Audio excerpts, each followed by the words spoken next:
যে সিয়াম কিন্তু next superstar. I think ভাইয়া আসলে জঙ্গলি টিজার দেখে এই কথাটা ওখানে বলছিল, তো ওনার কথাটাই সত্যি হতে যাচ্ছে যে এই সিনেমা দিয়ে সিয়াম আসলে আমাদের ইন্ডাস্ট্রিতে আসলে আমাদের আরও সুপারস্টার হিরো সুপারস্টার হিরোইন দরকার, ভালো অভিনেতা ভালো অভিনেত্রী দরকার। তো সেই জায়গা থেকে আমি বলবো সিয়াম তো অনেক বছর ধরে কাজ করতেছে, বাট সে ওই শক্ত জায়গাটা করতে পারেনি যেটা কিনা জঙ্গলি দিয়ে এখন করতে যাচ্ছে। তো সাকিব ভাইয়ের ওই ভবিষ্যৎবাণী কিন্তু সত্যি হতে যাচ্ছে যে সিয়াম যে নেক্সট সুপারস্টার উনি বলছিলেন, ওইটাই এই ছবিতে সত্যি হতে যাচ্ছে যে জঙ্গলি টোটালি ফ্যামিলি অডিয়েন্সের মুভি, এবং আমরা ভেরি হ্যাপি যে আমাদের অল শো হাউসফুল যাচ্ছে। তবে যেহেতু ঈদে অনেকগুলো ছবির চাপ, আমাদের শোগুলো আমরা সব জায়গাতে মন মতো পাইনি। যেখানে 2টা শো আছে সেখানে আমাদের একটা শো বেড়ে 3টা হয়েছে, বাট আমাদের ডিমান্ড হচ্ছে 5 থেকে 6টি শো। যেহেতু আরও কিছু ছবি একসাথে এট এ টাইম রিলিজ পেয়েছে, সেই কারণে আমরা আসলে সেভাবে চাইলেই 5টি 6টি শো করে শো আমরা সবগুলো মাল্টিপ্লেক্সে সব জায়গায় স্ক্রিনে আমরা পাইনি। আমরা প্রত্যেকটা জায়গায় 2টো করে পেয়েছিলাম, সেখানে 1টি করে বেড়ে 3টি করে হয়েছে। আমরা আশা করছি রবি সোমবার থেকে সেই শোগুলো বেড়ে, কারণ অলরেডি পান্থপথে আপনারা জানেন যে রবিবার এবং সোমবার থেকে এখানে 1টি 2টি করে শো বাড়তেছে।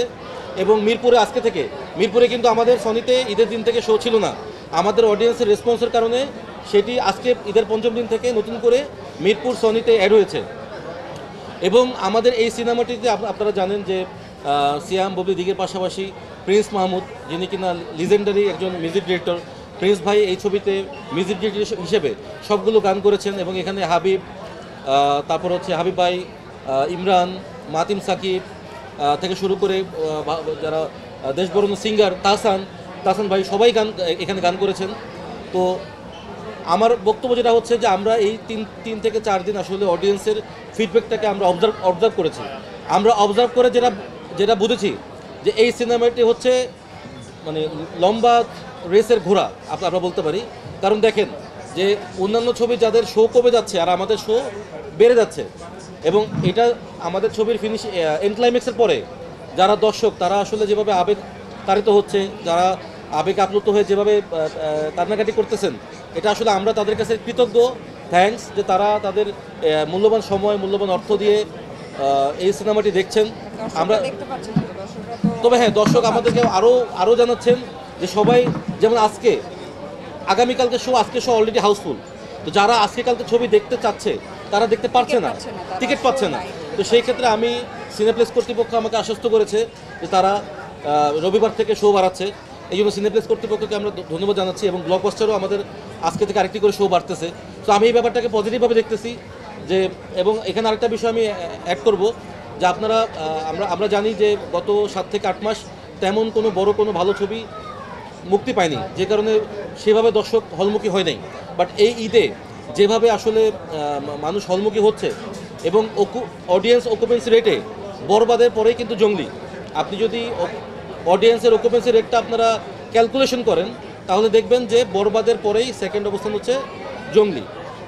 আর আমাদের হল সংখ্যা, যেমন আমাদের কিছু সিঙ্গেল হল আমরা রিলিজ করছি ঈদে, আমাদের নেক্সট ফ্রাইডে থেকে আরও 10 থেকে 12টি সিঙ্গেল স্ক্রিন বাড়তেছে। যেমন জামালপুর, তারপর শ্রীমঙ্গল মৌলভীবাজার, তারপরে শেরপুর, বগুড়া, বেশ কিছু জায়গায় আমাদের কাছ থেকে অলরেডি গাজীপুর, এই হলগুলোতে আমাদের নেক্সট ফ্রাইডে থেকে সিঙ্গেল হলের সংখ্যা আমাদের বাড়তেছে, যেটা কিনা অন্য কোনো ছবি বাড়তেছে না। আচ্ছা, বাজেট ব্যাপারটা কি, ধরেন সিনেমা 50 লাখও বানানো যাবে, 10 লাখও বানানো যাবে, 10 কোটিও বানানো যাবে।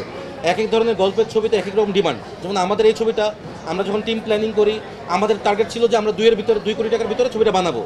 বাট ছবিটা যখন আমরা কাজ শুরু করি তখন আমরা বাজেট ফেল করছি, আমরা 2.5 কোটি টাকার সামথিং বেশি, অলমোস্ট 2.5 কোটি টাকা প্লাস আমাদের এই ছবিতে বাজেট খরচ হয়েছে।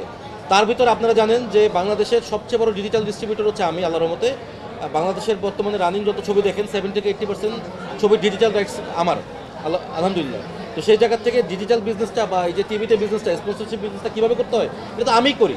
তো সেখানে যেহেতু আমার প্রযোজনা ছবি, সো আমি ওই ব্যাপার আপনারা দেখেছেন যে আমার টাইটেল স্পন্সর পাওয়ার্ড বাই, আমরা অলরেডি 30% টাকা ব্র্যান্ড এন্ডোর্সমেন্ট থেকে তুলে ফেলেছি, এবং আমরা যে ব্র্যান্ড প্লেসমেন্ট করছি কোনো অডিয়েন্স বলতে পারবে না তারা বিরক্ত হয়েছে।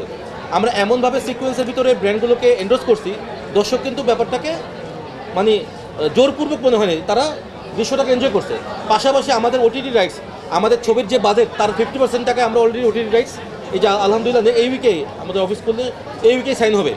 এবং টিভি রাইটস অলরেডি 2 টিভি আমাদের কুরবানিতে 2টি চ্যানেলে একসাথে ওয়ার্ল্ড প্রিমিয়ার হতে যাচ্ছে। সো সিনেমা হলের টাকা ছাড়াই আমাদের 90% টাকা অলরেডি উঠে যাচ্ছে বা উঠে গেছে, কিন্তু এই উঠে যাওয়ার হিসেবে কিন্তু বক্স অফিসের হিট ফ্লপ হিসাব হয় না, হিসেব হয় হচ্ছে আমার টিকিট সেলিংয়ের উপরে।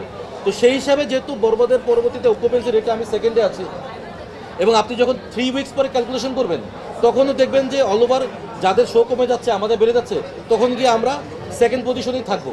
আর বরবাদ হচ্ছে স্বাভাবিক, এটি বড় বাজারের ছবি, বড় ক্যানভাসের ছবি, এটা পুরো দোস্তের কমার্শিয়াল সিনেমা, এটা সেল পজিশনে ওরা 1 নম্বরে আছে, 1 মাস পরে ওরা 1 নম্বরে থাকবে।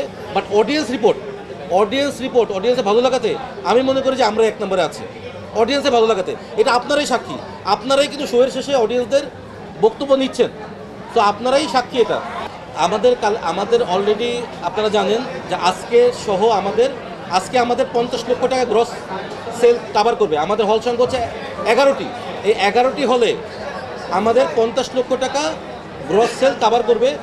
আমাদের হল সংখ্যার অনুপাতে আমাদের কালেকশনটা আমরা মনে করি আমরা ঠিক আছি। আপনারা জানেন যে পরাণ ছবিটারও ডিস্ট্রিবিউটর আমি ছিলাম। পরাণ আমি 11টা হল থেকে শুরু করে আমি 150 হল 2 মাসে আমি ঘুরাইছি। তো এই ছবিটাও সেম তাই, সেটাই হবে, আরেকটা পরাণ হবে ইনশাল্লাহ। না, এখন ঈদ আসলে টোটালি সিনেমাকে ঘিরে, আমরা যেহেতু সিনেমার লোক এবং জঙ্গলি আমাদের একটা ড্রিম প্রজেক্ট, এবং এখানে যারা কাজ করেছে সবাই নিজেদের এফোর্টস দিয়ে প্যাশন দিয়ে কাজটা করেছে।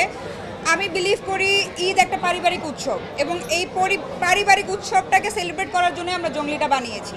এবং জঙ্গলিটা টোটালি একটা ফ্যামিলি ওরিয়েন্টেড সিনেমা। অনেক সিনেমাগুলো মানুষ বলতে পারে যে ফ্যামিলি নিয়ে হয়তো দেখার মতো না, বা বাচ্চাদের নিয়ে দেখার মতো না। কেউ যদি মনে করে যে একটা ফ্যামিলি নিয়ে দেখার মতো সিনেমা দেখা উচিত, তাহলে আমি বলবো জঙ্গলি। এবং আপনারা নিজেরাই অডিয়েন্সরা যখন বের হচ্ছে তাদের রিয়াকশান নেবেন, আমাদের শেখানো না, পেইড না, আপনারা নিজেরা রিয়াকশান নেবেন এবং দেখবেন যে 99% মানুষ কিন্তু জঙ্গলিটাকে পছন্দ করছে। তো সেই জায়গা থেকে আমি বিলিভ করি যে জঙ্গলি আরও অনেকগুলো শো ডিজার্ভ করে। আমি রিকোয়েস্ট করবো সিনেপ্লেক্স কর্তৃপক্ষকে যে জঙ্গলি শোগুলো যেন আরও বাড়ানো হয়। এবং আমরা কোনো ফিল্ম পলিটিক্সে পড়তে চাই না, আমরা হচ্ছে হেলদি একটা কম্পিটিশন চাই, ভালো কাজ দিয়ে আমরা ফাইট করতে চাই, আমরা কারোর সাথে রাইভেলিটিতে যেতে চাই না। সো এটাই আর কি অ্যাবাউট জঙ্গলি।